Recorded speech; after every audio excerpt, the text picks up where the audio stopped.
80 pesos kada litro sa diesel at halos 70 pesos kada litro sa gasolina. Ito ang nakikitang presyo ng produktong petrolyo sa susunod na linggo ng Department of Energy dahil pa rin sa walang tigil na bombahan sa Middle East. Hanggang 20 pesos kada litro na increase yan sa diesel at halos 8 pesos sa kada litro ng gasolina. Pero pagtitiyak ng Department of Energy, Oil Industry Management Bureau Director Rino Abad, sapat pa ang supply ng oil firms hanggang Abril. Dagdag pa niya, binabantayan din ng ahensya ang mga posibleng pag-abuso sa sitwasyon ngayon ng presyo ng langis. Palagay ko wala pa siyang $80 per barrel kasi otherwise dapat mag-trigger na yung assistance, hindi ba? Although may certain period pa pala siya, may certain duration. So hindi ko alam kung ano ng pagsasara ng Dubai crude ngayong araw na ito, kung umabot na ba siya ng $80. Pero nakaka-worry kasi yung sa statement kanina ni President Bongbong Marcos, eto nga,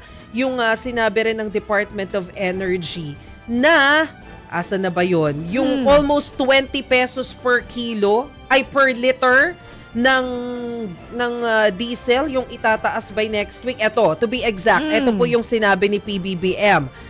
Sa gasoline, 7 pesos and 48 cents per liter yung posibleng itaas by next week. So almost 8 pesos nga. Pero sa diesel, mas malaki. 17 pesos and 28 cents per liter yung itataas. Ganun kalaki. Diba? Oo. Parang feeling ko ngayon lang, wala akong matandaan sa recent history na ganito kalaki yung inilobo ng presyo sa loob lang ng isang linggo. Oo, pero 'di ba sabi mo mas kanina sa item, pagtitiyak ng DOE Oil Industry Management Bureau Director na si Rino Abad, sapat pa ang supply ng oil firms hanggang Abril.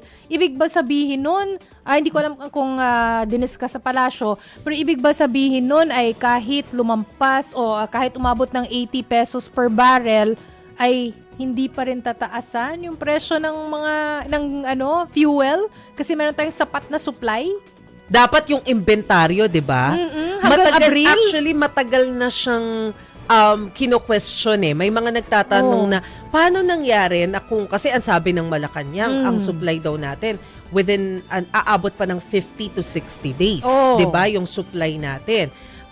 Pero so ibig sabihin, may ganong kalaki pang inventaryo ng langis yung oil companies. Yung gobyerno natin. Pero bakit nire-reflect agad yung presyo kung yung inventaryo nila nabili nila ng mas mababa? Ano daw? Tanong natin yan. Okay. Oo, tanong natin yan. Paano nangyari yon? Pero kasi kapag binantayan natin o pansinin natin yung mga ginagawa ng oil companies, nire-reflect talaga nila yung kasalukuyang presyo. Kasi pag nag-rollback naman siya, makakaltasan sila agad kung mas mataas naman yung bili nila dun sa inventaryo nila. So parang may mga ganong logic eh. Kaya ang ginagawa nila, nire-reflect nila kung ano yung current na price. So dun pa rin tayo magbabase sa $80 per barrel. Yes, parang Unfortunately ganun. Unfortunately. Pero kasi ang masaklap dyan, nakatotohanan, nakadepende kasi talaga tayo sa mga supply ng langis sa ibang bansa. Hindi talaga sa atin. Hindi ba? Kaya tuloy, kung ano yung andar, takbo ng presyo ng petrolyo doon, wala naman tayo magawa. Sunod lang tayo.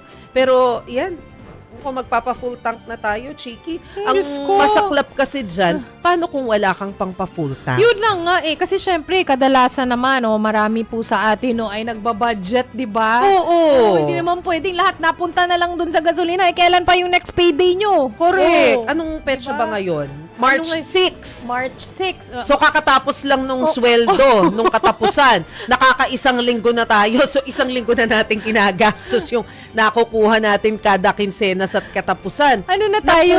Nasa petsa de peligro na halos. Oo, petsa de peligro na kasi may babayaran pa tayong kuryente. Tubig, mag-grocery pa tayo, palengke. 'Di ba? Pan-tuition pa ng mga bata. Ay, paano na nga naman? Kaya nga sabi ko, tumaas yan, bumabayan, ganun pa rin naman ang pagkarga ko ng ng fuel eh. Oo. Ganun pa rin. Alam mo, ang iniisip ko na lang talaga ngayon, mag-practice na tayong maglakad. Kaya lang ang wish ko lang talaga, okay lang naman na maglakad Oo. pero sana safe din yung mga nilalakaran.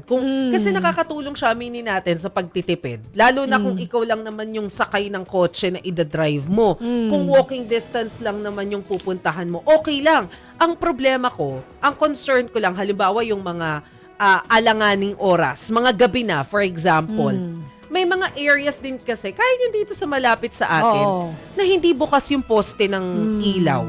Nakasara. So, syempre, ang concern mo dun, paano yung security mo? Kasi Oo. bakit patay yung mga ilaw dito? Nasaan yung mga ilaw? Oo, nagtipid ka nga. Napanganib naman. Nalagay naman sa panganib yung buhay mo.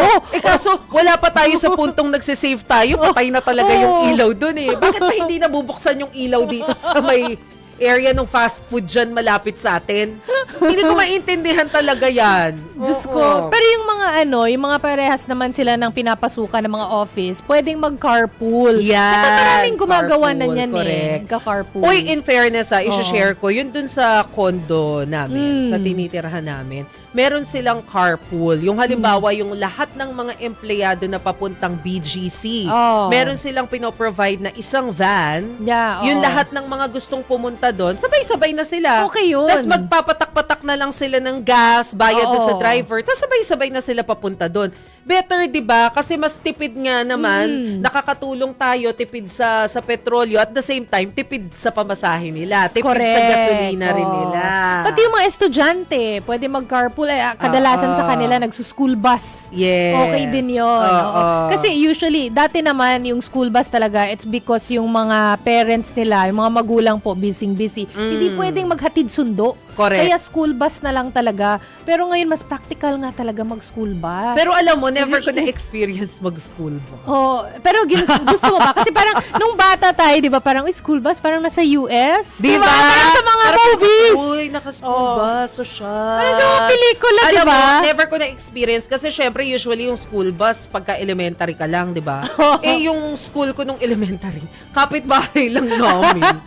Nakakainis. So, lalabas lang ako ng gate namin. Some tumbling lang. Oo. Konting Oo. kembot lang nandun ako. So parang, hindi ako pwedeng mag-school bus. Kasi ang labit, nilalakad ko lang. Mga nakikita Ganon. kong school bus dito, hindi yung parang sa pelikula, yung mga kita po natin sa Hollywood na malalaki. Ito parang yung mga van. Correct, Oh, correct. Kadalasan. Syempre, merong mga malalaki, pero kadalasan yung mga van po. Oo. Na yellow vans. Yes, Oh, yung mga bus. school service. Tapos may ganyan. pangalan ng school. Correct, Oh. di ba? Oh. Ay, sige, eto Oh, pa. sige. Meron pa. May bad news ka pa? Ay, hindi naman bad Okay. news. Pero kasi syempre nga po, dahil nga doon sa ine-expect natin na pagtataas ng presyo, baka magkaroon pa tayo ng supply problem eventually. Wag naman sana kasi depende po yan kung matatapos agad yung conflict sa Middle East, di ba? But hopefully matapos nga sa loob ng isang buwan, gaya nung sinasabi nila.